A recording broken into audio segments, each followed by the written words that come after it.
Okay, so I'll just run through the agenda quickly. So just some introductions. So my name's Debbie Roberts and I work in the communications team at PCSE, and I'll be facilitating this evening's webinar.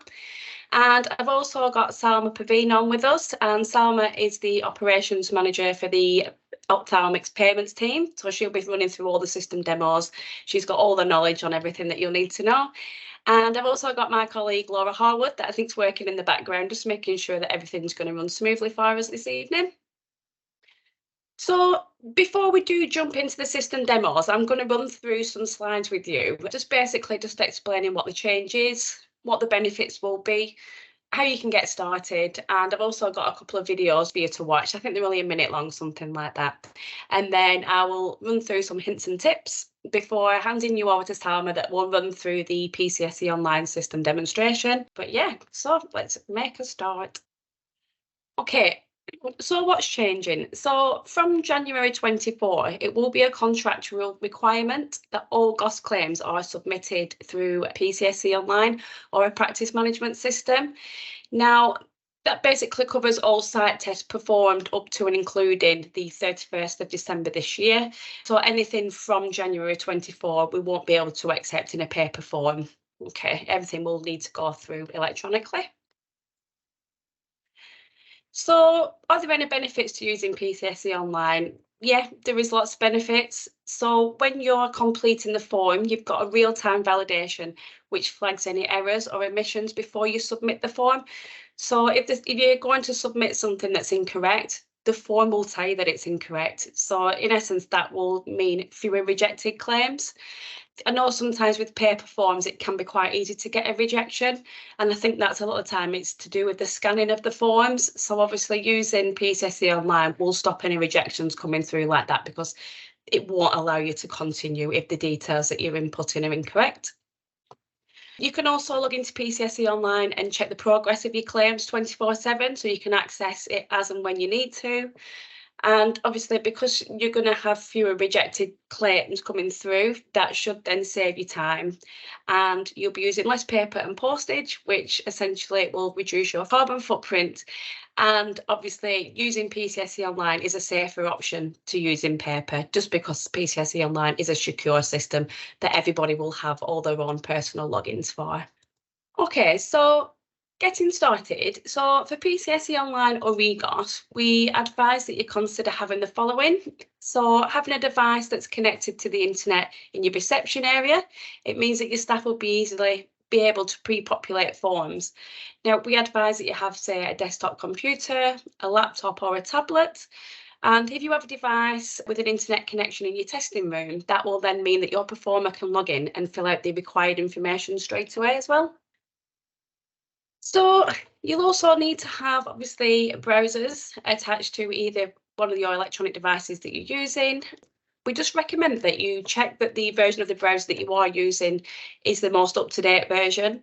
And we just advise that if you are using different devices in different rooms, that, say, for example, if you're using Chrome or Firefox, that you use that consistently with every browser, just to make everything run as smoothly as possible. And also, because paper will no longer be an option, we're now moving down to the electronic signature route. So that's a key part of online submissions, which means that the patient, the optometrist and the contractor can sign electronically. You can use touchpads, so such as a PC, a tablet or a mobile phone.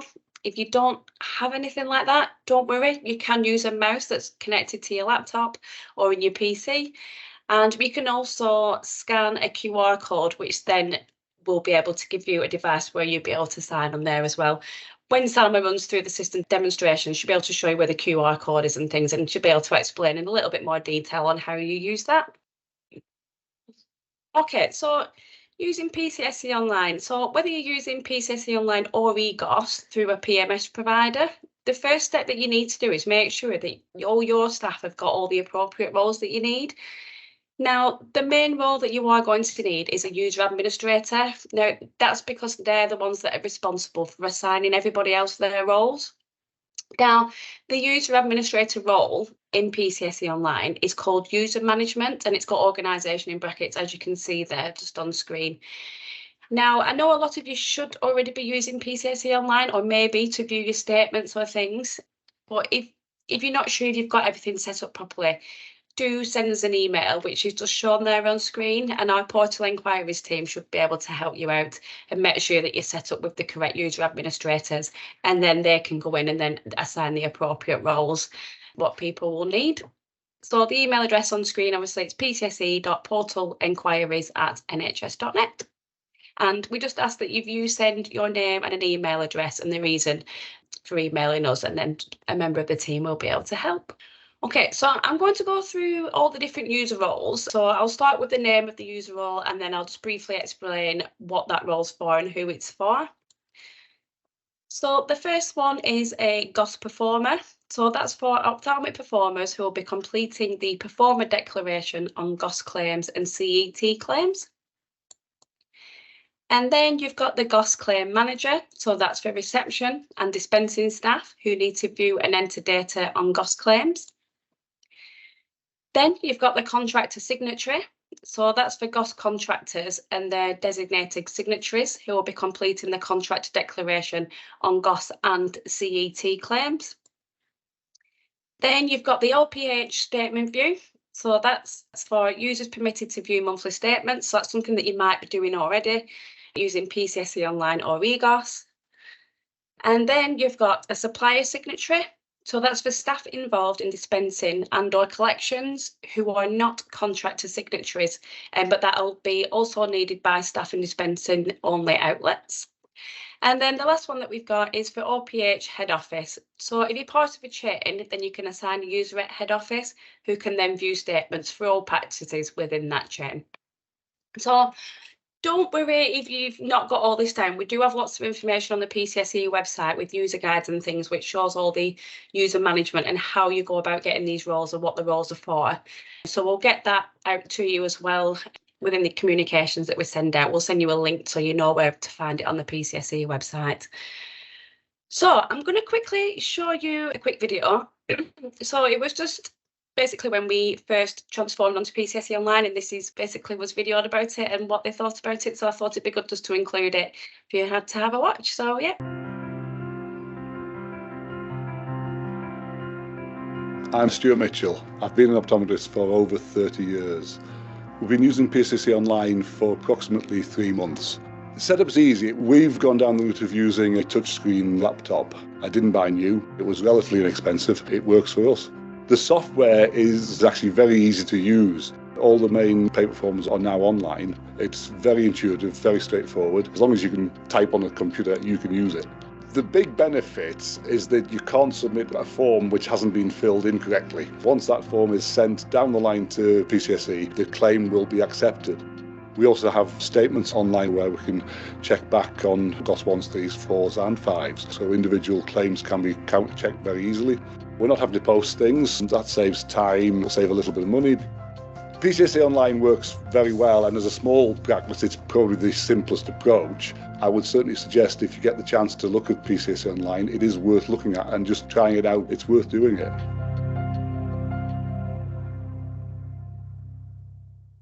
There we go. So I hope that was a nice little video for you.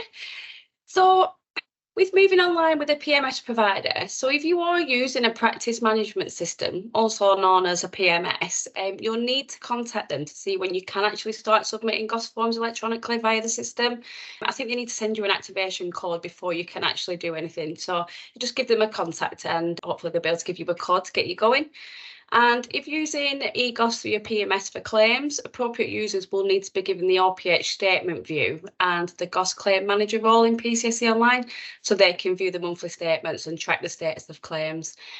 And we've just put a couple of PMS providers on there to show you who we are currently working with.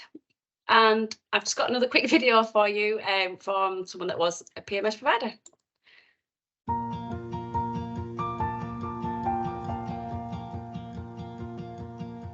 eGOS is a way of confirming patient's identity using the PCSE system.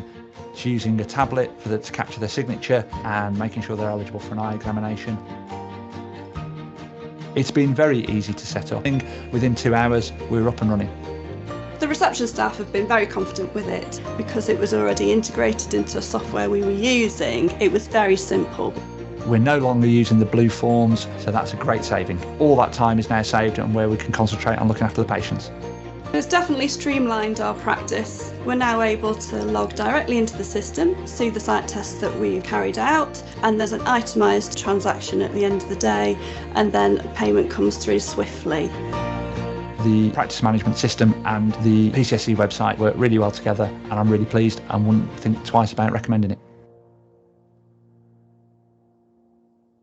So I'm now going to quickly run through some hints and tips before I hand over to Salma for the system demo.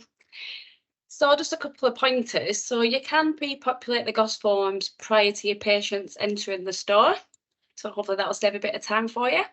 And performer and contractor details are pulled through automatically, so you don't need to enter those details. Contractor's signatory can bulk sign GOS claims under the claim submissions rather than GOS forms individually. So that just relates to site tests. So that'll be a GOS 1, GOS 5 and GOS 6. And performer, contractor's signatory and the supplier signatory have to log in with their details to sign the relevant sections. And if you've got several branches, your user can have one login, but you'll need to assign them to individual branches because they are essentially a separate organisation under PCSE Online.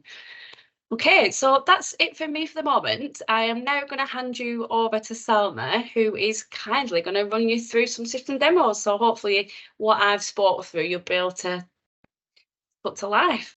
Good evening, everybody. I'm going to run through this demo. I'm using a test account, and like Debbie said, there won't be any live data in here. So you'll all have a login. You'll have your organisations that you're associated with. You'll log into PCSE Online. You'll have different levels of access depending on what you have, and then you'll click on your ophthalmic. So to start off with making a claim, I'm going to start with GOS ones because they're usually the simpler ones, and obviously that's where your site test starts. You would click on make a claim. Go to GOS 1, you would fill in your details here. Now, a GOS performer who logs in, their details will already be completed here. So you'll see like where set up as a test performer, a dummy performer number. You can put references if you feel you want to have a reference that's specific to you, but that's not a mandatory fill for us. This is the date of your site test of the person that you're going to be seeing. Now, let's say if you create a claim, I don't know, you set it up today, but your site test can be tomorrow. You won't be able to put a future date in today, but if you were going to log back in tomorrow to find that claim and process the site test tomorrow with the patient, you can change this date to the previous date, the next day. You just can't do it today, as in put a future date in, because you can't have a date that's in the future at the moment. So you'd leave, you could get somebody in the admin team or the office to create this, get the first part done. So you just put your names in here. So I'm just going to call it test 1 GOS. Make these up.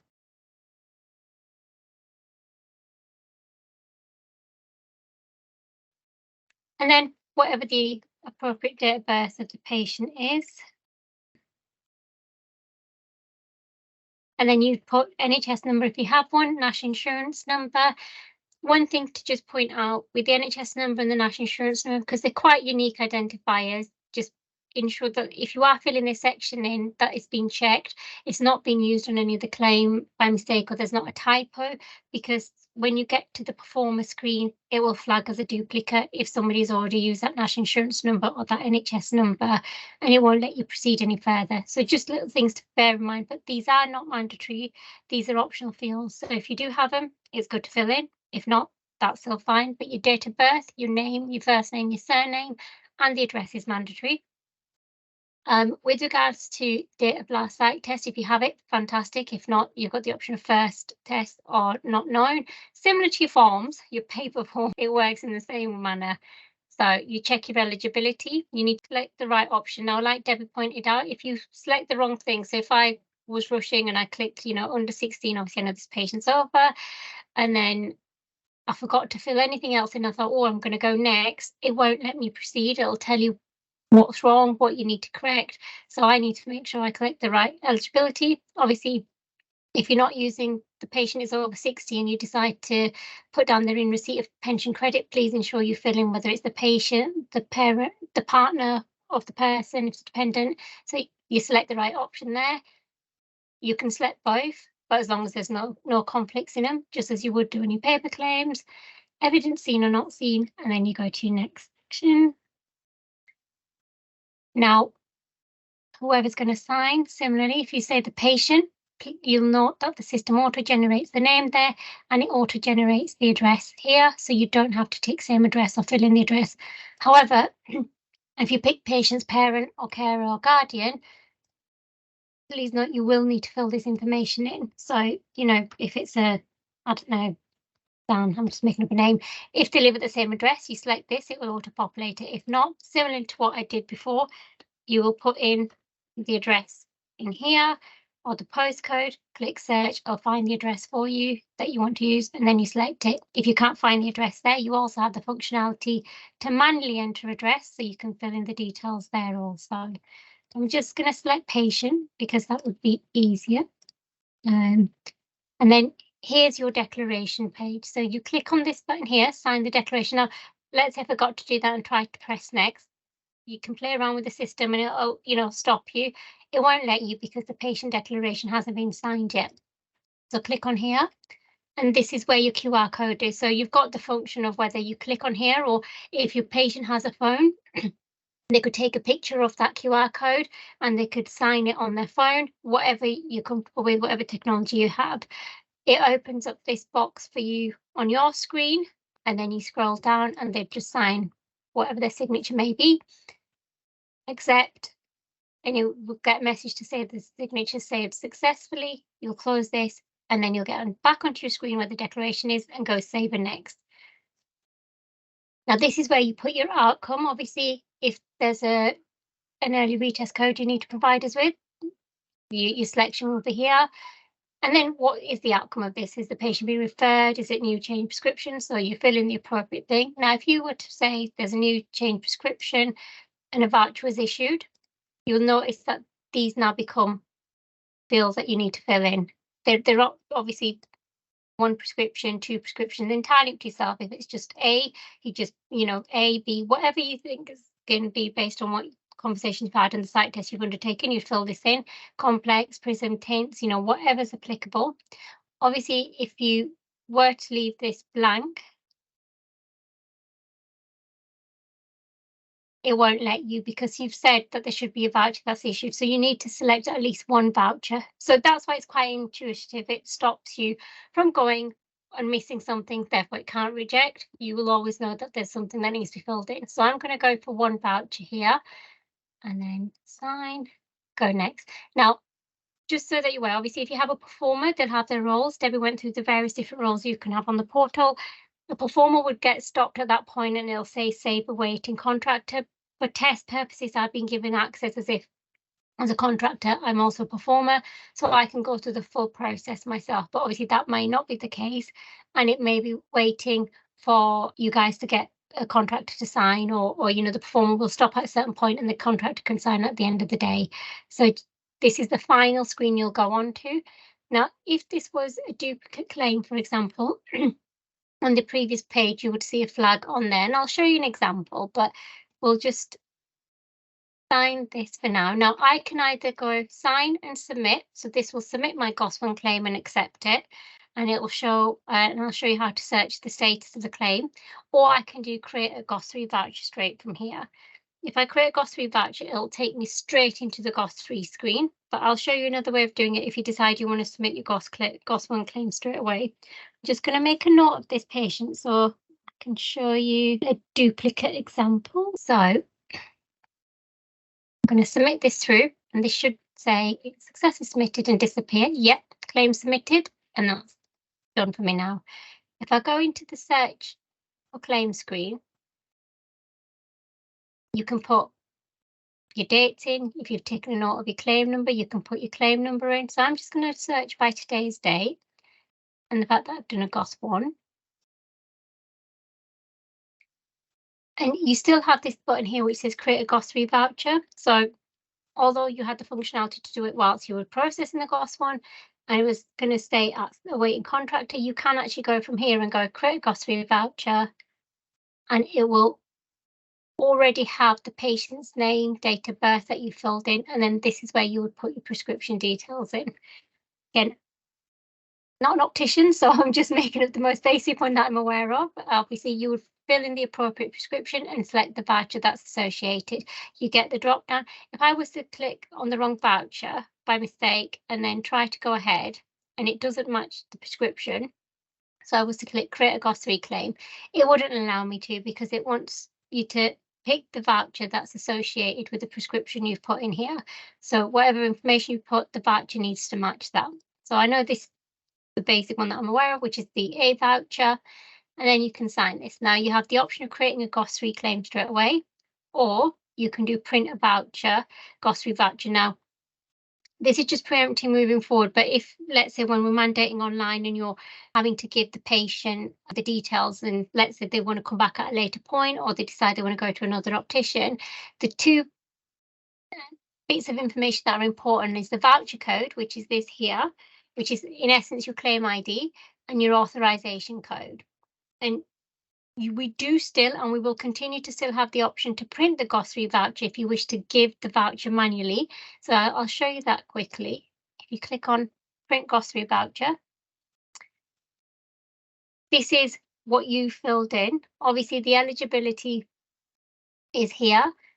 You've got your voucher code that was showing you, plus your authorization code. And if you were to print this off, you can give it to the patient to take to another organisation. However, please bear in mind, from the 1st of January, we wouldn't be able to have this claim submitted to us on paper. You would have to search for that voucher. And when you close this, you go back to this screen, because all you've done is saying that I've created a voucher and I'm finished. I'm not continuing. What you would do then is, if they came back another time, go into search for a claim, search for a GOS3 voucher. And if you have your voucher code and your authorization code, you put them in there. You know, you've got your contract details. You can search by date from and to, patient's details. So there's a few different functionalities that you can use. It's going to ask me for the authorization. I didn't ignore, so we won't do that, but we'll have a look at today's bit. So it's important to have both. This is why both pieces of information are essential to have. If we have a look at today, so let's say, oh, see, I knew I didn't make a note of both of them. Good thing we won't make errors. So when you haven't taken a note of both of them, obviously the voucher code that you printed, you need to have that information. If you haven't got that, you'd have to generate it again, because if I show you in here, there is no GOS3 that's been created. Oh, apologies. And you have a limit of 200 that you can have a look at. Trigger happy. There's no GOS3 I created because I only got to the voucher point. So if you were like, oh, I've done the voucher, where is it? Why can't I see it? You can only find that under that search a voucher screen. So just be careful of making a note of those references and making sure the patient understands. Otherwise, you would have to go back in here, put your details back in that you just did, because it will not store all the prescription information. And then you take the details again. But these two are key. So I'm going to make a note of these before I forget, because that's what will happen.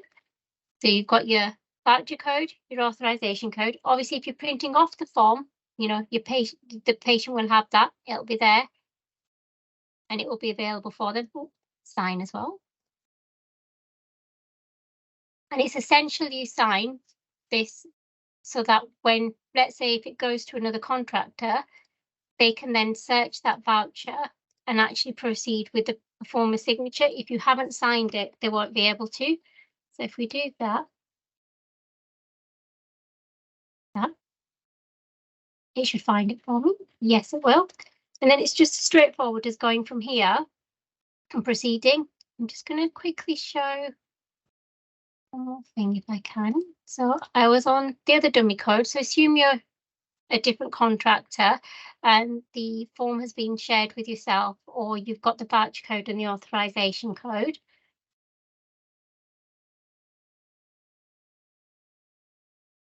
So I'm just copying these in from my screen. So you can search these. So I've changed my ODS code to A9A9A, which is another dummy account that we have, and I could continue with the voucher from here as well. So it won't stop you if it's not your own store. So if you've got a voucher for somebody else and they've given you a voucher code and authorization code, these are the steps to follow so you can proceed with the claim. I'm just going to go back to my other organisation. You may not have to do this if you have one organisation. Obviously, if you've got multiples, then you can, move about between them. If I fill in this and this one. Here's my voucher. I want to create my GOS3 now. I want to actually go ahead with the claim and I want to create the GOS3. So the details I filled in are there. The signature of the performer is there. Create your GOS3. And now you're going to go through eligibility. This is where your patient is going to have to sign again. So on every GOS type, the patient has to sign. You choose whether it's glasses or contact lenses. If I did the same mistake I showed you in the GOS one, selected the incorrect date of birth or the eligibility based on the date of birth, it will say, nope, that's incorrect. So for this occasion, I'm going to say seen. It's the patient who's in receipt of pension credit. And then who's signing? I'm selecting the patient and it automatically selects that. Make sure I get the declaration for the GOS3 signed. And again, you have the same functionality as the GOS1. The QR code can be used by the patient on the phone, the tablet, whatever technology they have, or using a mouse. So I'm using a mouse on a laptop and a computer screen. You can use a desktop, laptop, as long as you've got some sort of functionality to do that. Now, this is where the supplier will fill in what you're supplying. So I've only selected one pair, so it only gives me a distance option. But had I selected two options, 2 pairs of glasses, you would have had distance, near and bifocal, and then you would select what's the appropriate pair that you want to supply, what the outcome is. I just want to point this out at the moment. Obviously, we're in the process of changing our system a little bit. And exception processing is a process that was used for uncollected glasses, or that's what we currently use for uncollected glasses. Because you can't capture a patient's signature, we are planning on updating the system where this will no longer be present. I think there will just be the option for BVD changes, and we'll have a separate option for uncollected where you don't need to capture a signature, but there's no paper form needed. So sorry, I can't demo that today. But if you are looking to test this and start using this today, this is what you'll see. But we will provide you with an update of how the screens will look like once the changes take place, because once the changes take place and we can't accept paper, this exception processing will no longer exist. But this is what you'll see. Everything else will remain the same.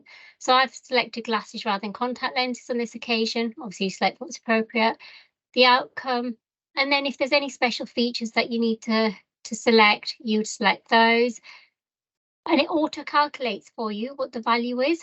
But you could have, you may wish to retail it down because you've got an offer on. You just fill that section in blue, so it's highlighted, but it's not a mandatory box. But if you do fill it in, you'll know that this is what you're going to get paid. That is after, that value is filled in. If you leave that as it is, you get paid the full value of what the voucher is, if that's what you're charging them. And then you put your supply date whenever it's being supplied. So if you're giving the glasses to me on the same day, I do that. Supplier would sign this, and then you go save and next. But you've got all these other options for whatever reason. If you think, oh, no, I shouldn't be doing this claim, that we're not going ahead, and you want to cancel it, you can cancel a claim. You can revert it back to draft if you feel that you want to change some details, but please be aware that if you revert it back to draft, you lose the signature, so you'd have to get everything signed again. So just be aware of the steps you're in and what you need to do next. But let's say you're quite happy with everything you've gone through, you've looked over it again, you're like, yep, signed, I'm happy with all of this. I would go save and next.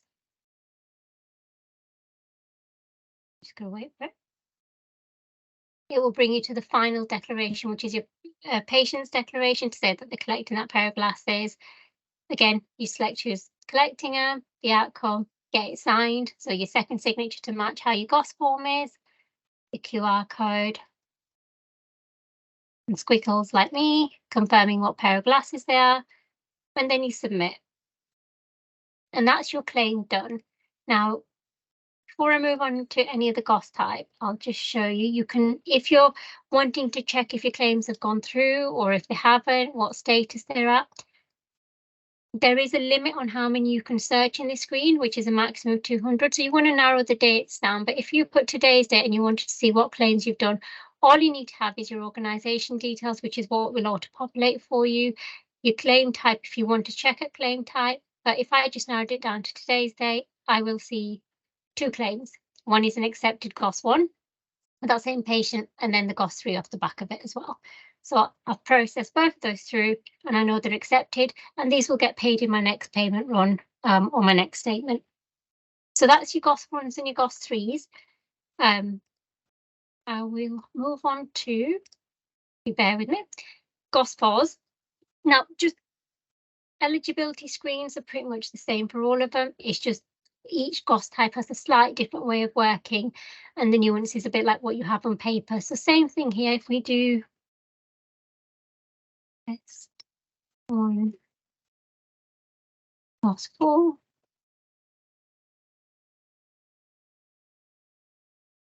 Now, if the patient's under 16, you don't need to get an approval code, but if the patient's over 16, you will need to, and the system will ask you for that if you do put a date of birth over 16.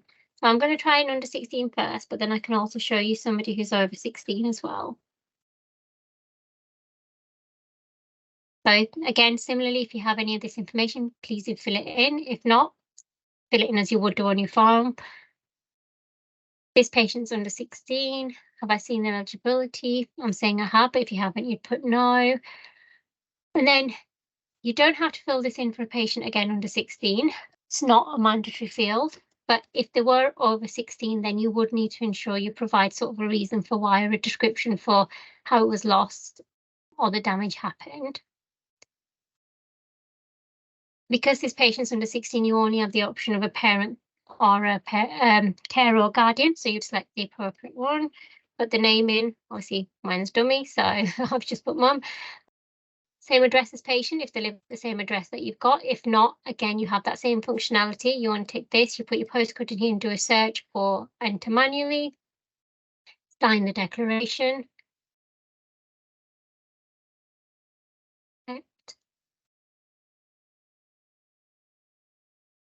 Save it next. So it always brings you onto the screen and it's literally moving on to the next one, stage by stage. And again, like I mentioned with the GOS 3s, this exception processing is for uncollected glasses, which applies to the GOS 4s, but that will change from January. And as it is, it's not available, but we will send information on there. You will fill in then for this GOS 4 what it is. Is it a repair or is it replacement? Which one of these is, and then you put the appropriate prescription in if there's a lens. So if it's going to be like a replacement, we would always expect a prescription because there's a lens involved. If it's not a replacement, it's just a repair and it's not a lens we're repairing, like just a frame, you don't need to fill this in. I know it's highlighted blue to fill in, but it's not needed if the only thing you're replacing is a frame. But I'm going to do a full replacement. So that's what we fill in here when it's a replacement. We'll put the basic prescription that I put on my other one, and you have to ensure you select your voucher. And again, it's similarly, if I forgot to fill bits in and I left the voucher code and I thought, well, can I tick any of these? No, I can't because I'm replacing the whole. Is there any special features? Is it prism controlled? Do I want to retail the value down? But it's not got a value yet because there's no voucher information at the moment. But if you've forgotten and you're thinking, right, I'll fill that in, I've got my prescription, I'm going next, it won't let you. It'll always make you come back. So you just need to, follow wherever that red line is or wherever the red writing comes up, this is where your gap is. You need to have a look at that. And like I said, if you want to retail anything down, you've got the options here. If you don't want to, you leave it as it is. It's a very poor signature, but that's okay. After you've signed it, save and next. And again, you're looking to select the option that you selected previously. So if I tick repaired, no, it shouldn't be. And I'll say save. Declaration. It's not going to let me because it's saying, well, actually, on the previous screen, you're saying the supplier is saying we replaced the glasses, but you're saying they're repaired. So that's not right. So it will also stop you from selecting the incorrect option for the outcome. Obviously, you can't sign it if there's an error. So it allowed me to sign now, or the patient to sign, accept, and then you'd submit. And when you submit this, again, here's your claim ID down here. You submit this and you will come to claim submitted. That's your claim accepted. And if we were to search it, you would see your GOS folder. I'll do a quick GOS 5. Now, your GOS 1s, your GOS 5s and your GOS 6s, you can process a GOS 3 off the back of them if they're eligible. So again, we will test one GOS 5.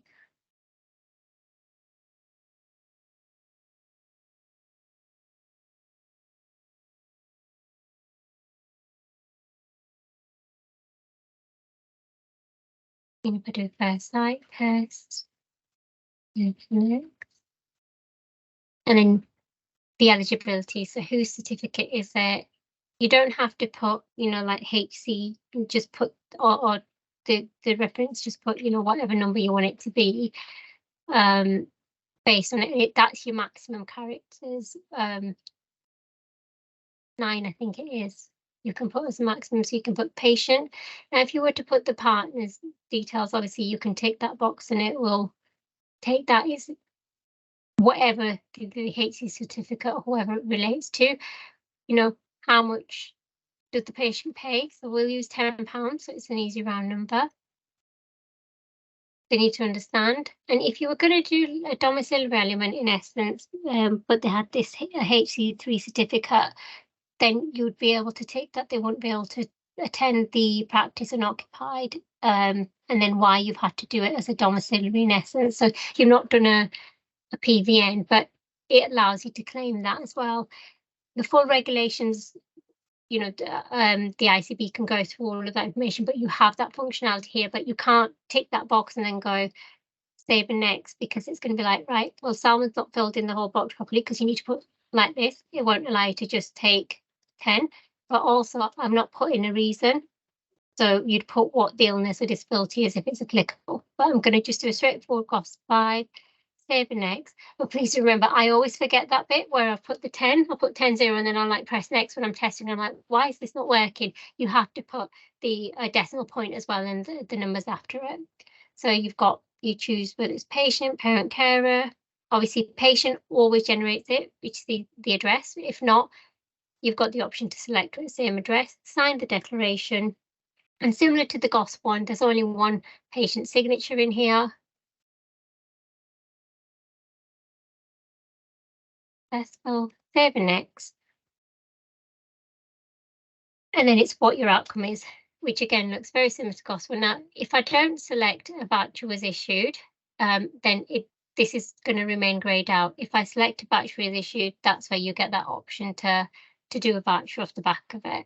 If we were to say, you know, we were issuing 2 vouchers, for example, this would be if you wanted prisms and tints, you would select those.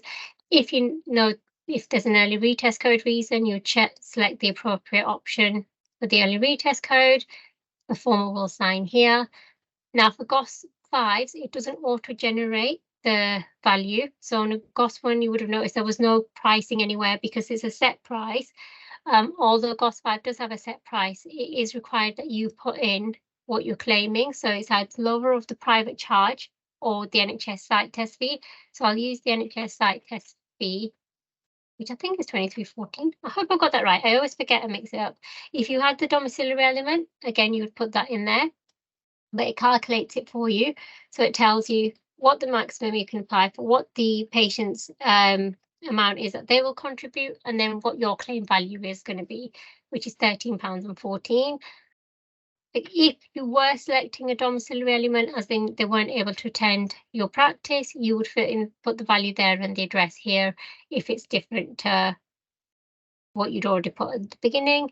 Save awaiting contractor signatory. Now, most of the times you'd stop here unless you're a contractor and a performer, like this that is, and then you sign this, and you have the same functionality as the GOS one. You can either go create a GOS 3 voucher from here or submit here. So if I was to go straight from here, that will take me straight into the screen off the back of that GOS 5 because I've said they're eligible for 2 site tests. Now it's auto-generated in here, not because of putting, but it's transferred this information. It still needs a prescription. So if I was to put, and again, not an optician, so this prescription will be way wrong, but just for test purposes, to show you that it will generate 2 lines for you, because now I put that in there. But if again, I selected the wrong voucher, it'd be like, nope, you can't have this. And then it will bring that error message up, form assigns it, and you have the same option as we did before, where I showed you printing a voucher if you want to, the patient wants to take it away, or they don't want to place their order, but you've generated that voucher so they can do, or just continue with the claim. If you're continuing and they want to go ahead with the pair of glasses they want, you create your GOS 3 claim straight away. Is it glasses, contact lenses? Again, patient's eligibility, whether you've seen the eligibility or not. So this was off the back of a GOS 5, so it was a HC3, and then you would put your certificate number in, whatever it is. It doesn't auto-transfer this, so please be aware when it comes to eligibility, it will not automatically transfer the eligibility you put on your GOS 1, your GOS 5, or your GOS 6 onto your GOS 3. You have to ensure you check that at that point and fill it in fully on here. You put your value here, and then you carry on with the rest of it. Obviously, if you looked at this and then thought, well, actually, they get income support, or they should have been eligible for this, they have this benefit, you can also then, amend it to the appropriate benefit if there's any other benefit they're in receipt of. Patient, parent, same section.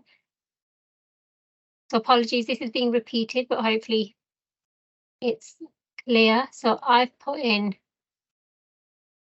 the benefit recipient eligibility is not selected. I've ticked that, but I didn't need to, because this is the patient is named on a valid certificate. So I've ticked that in error because we're not using any of these benefits. So it's saying, well, you've not selected a benefit, so can't continue for my declaration until I've selected the right bits. And there's my QR code. QR code's available. Set. Save and next. And then it's just, again, going through those phases, what have I supplied? Have I supplied the right pair of glasses? Am I doing a distance and a near? What was the reason? Do I want to add any extra features in there? It's calculated it for me, but if I want to charge £20 for this pair, it will reduce it down to the value that it needs to be. And then you've also got that £10 from the HC3. Have I supplied them? And if you supplied one pair today and then they came back tomorrow, because you won't be able to submit the claim with only one pair being supplied, but they came back for the second pair tomorrow, for example, then tomorrow you would fill in tomorrow's date and then get it signed to say that you've supplied them. So, if it's easier and it's done on the same day, that's fine. If not, you do have that functionality. You could save it up to this point, save for later, and then come back to it again. Save next, and you can't do. I always forget to put the dots in. And then we're back to here. So this is confirming what you've given the patient. The patient then signs to say, yep, I'm collecting a distance and near pair. If there were contact lenses, the volume of contact lenses, sign the declaration.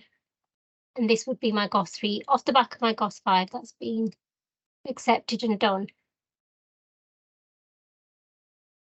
But what you do have now is, because we went straight from that GOS 5 into this GOS 3, your GOS 5 hasn't been accepted yet. So you could go back into searching, go to your GOS 5, narrow it to today's date so it doesn't try to search all the claims that you have on the system. And then that's a waiting contractor. If you decided, well, I don't want to go ahead with this for whatever reason, then you can cancel it or just open it up. And then the contractor will just sign it and submit it. And now this will mean my GOS 5 is also accepted and that's all gone through fine. So those were the GOS 1 to 5s, including the GOS 3s. The GOS 6s work slightly differently. And CTs, for those of you that use CTs or have claimed for CTs, quite straightforward, but because the window's closed, as you can tell, you can't make a claim. We can't test it, and apologies, I can't show you currently, but I'll show you the GOS 6. Now, for a GOS 6, it's not like the GOS 1s to 5s. You have to create a PVN beforehand, and you have to meet the regulations. Now, we did recently do a webinar on PVNs, So, it might benefit looking at that rather than me spending as long as I did on that one, because that was over an hour to go through. But what you'd have to do is, if you do want to do a domiciliary visit, you need to submit a PVN before you do the visit. So it's, again, very similar to your other GOS types. You're going to fill in all the mandatory details that you have, which is predominantly the blue areas. So again, this is to how, when you're doing it, please ensure the accurate details are put in. I've just got a test account. You'll find that things like the NHS England office and the local optical committee are auto-generated. Obviously, ours is a dummy account, so it's not telling you who it is, but it will auto-generate.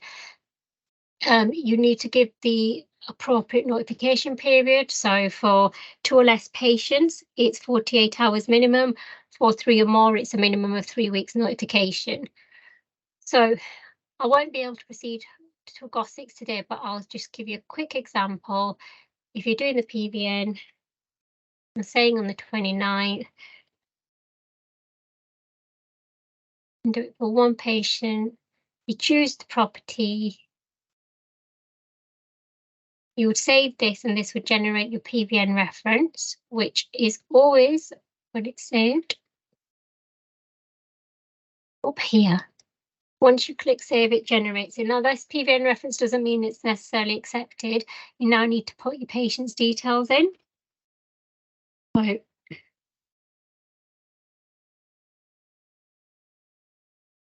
I'm going to say I don't know, and I'm going to save this patient. So you can add up to 2 patients onto your PVN as long as you've given the minimum 48 hours notice, which I am doing because it's the 23rd today, and I'm saying I'm going to visit on the 29th. And then when you click submit, and this is what you need to wait for and ensure you see the PVN has been submitted. If you do not get that message, it means your PVN isn't accepted. So please don't do the visit. You need to then go and have a look to see if you can find your PVN. So search for a GOS 6 PVN. I did quite a few when we did our webinar, so I'll just go back.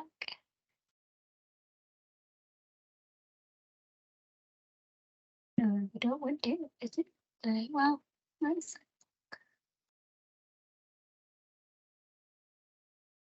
So I've just done a quick search when I've done like dummy tests on here of all the PVNs that I've done. Obviously, this is the one I've created today.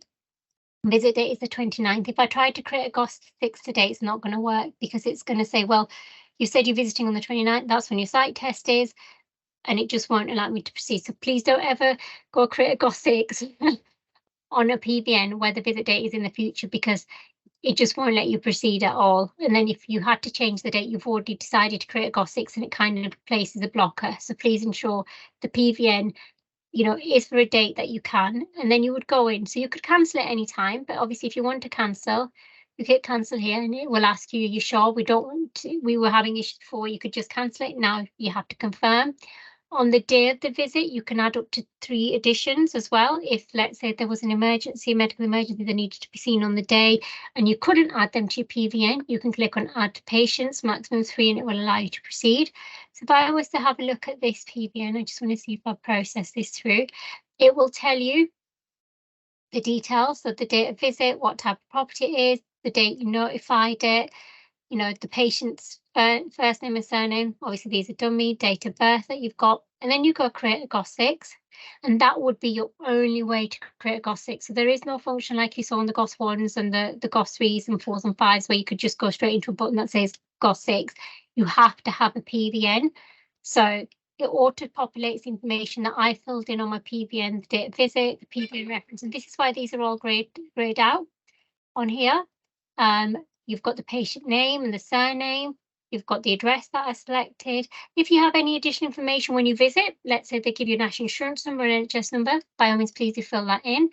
If you go there and initially when the PVN was set, it was you didn't know the last site test date, but you are given a date, you can put that in here. Let's say, I don't know, 2020, you put whatever reason it is. So for my testing account, obviously I always put testing, so it doesn't do anything, but you can save that in there, save and next, and this is very similar to your GOS 1, apart from the domiciliary element of it. So you would select your eligibility, seen or not seen, save and next.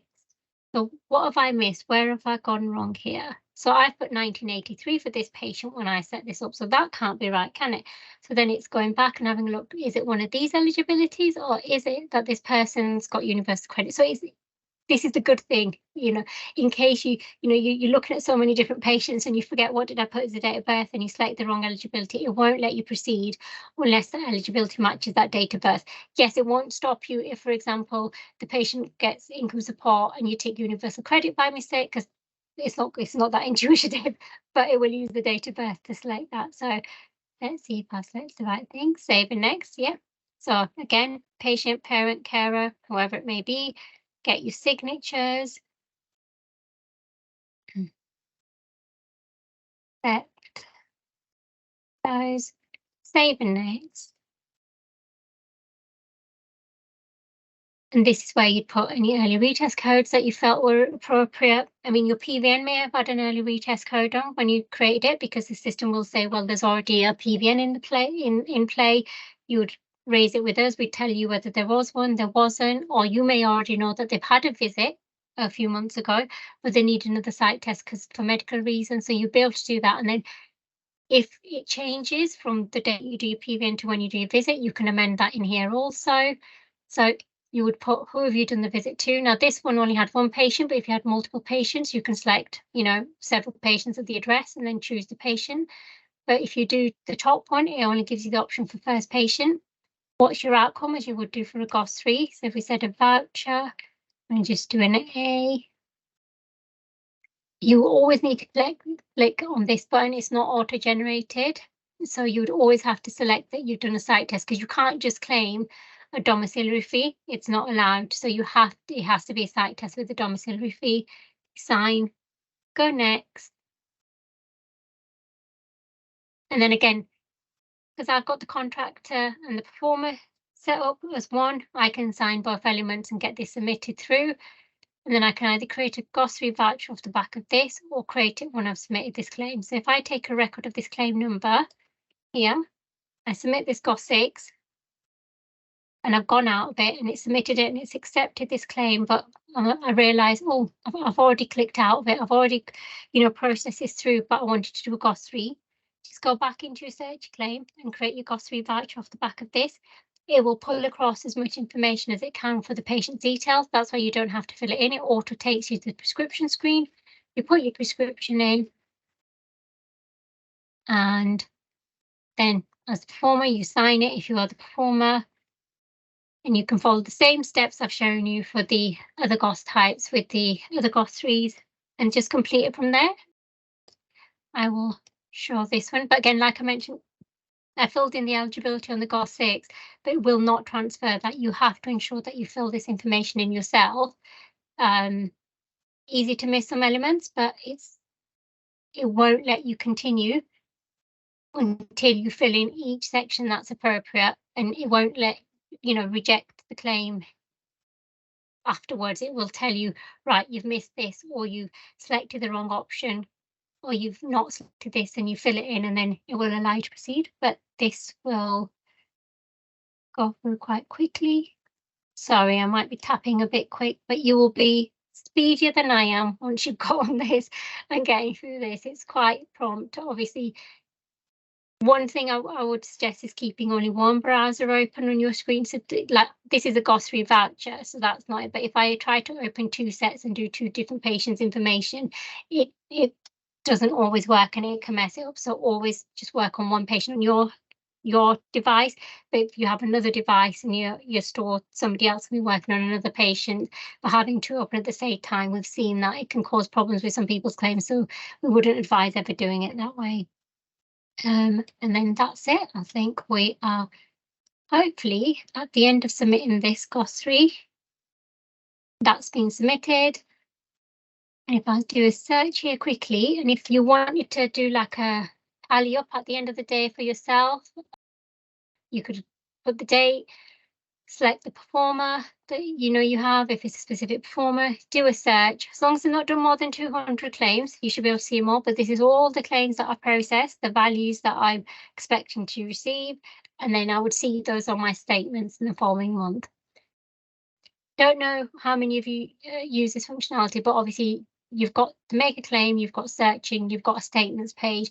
I don't have many statements for us because it's a dummy account, we don't actually get paid anything. But if there is a statement, if you do a search,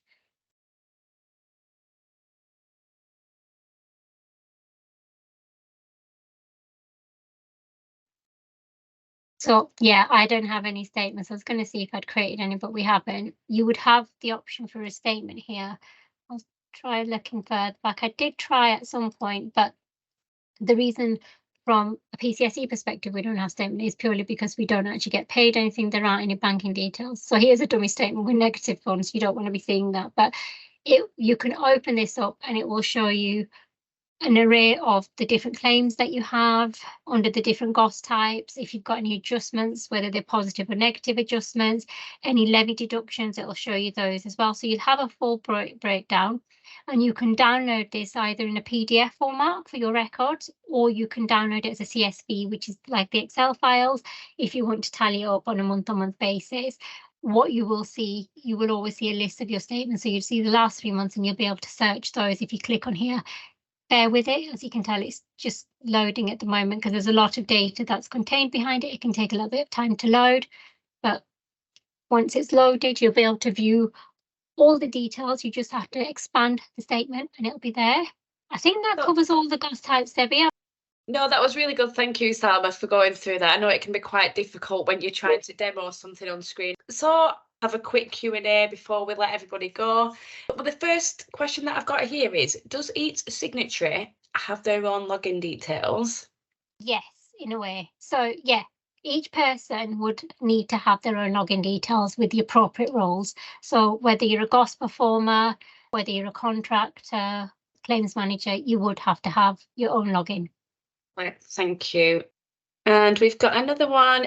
Do you have to fill the GOS forms in on the day of the site test? No, you can do it beforehand, but you would need to get the patient's signature completed on the day of the site test. Otherwise, you'd have to call them back. Right, thank you. So how do you get the login details? User management, I guess.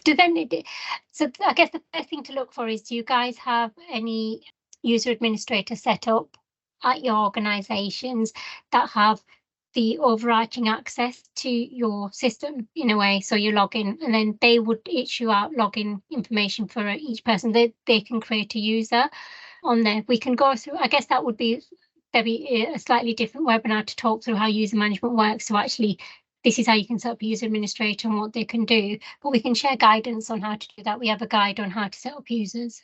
We've got many different resources. It all depends on what works well for you. We know some people don't like to watch a video, or you'd sooner read how to do something. I know the user guides have got lots of pictures in there as well, and like the step-by-step guides, so that should be able to help you through. Obviously, you've got all that support.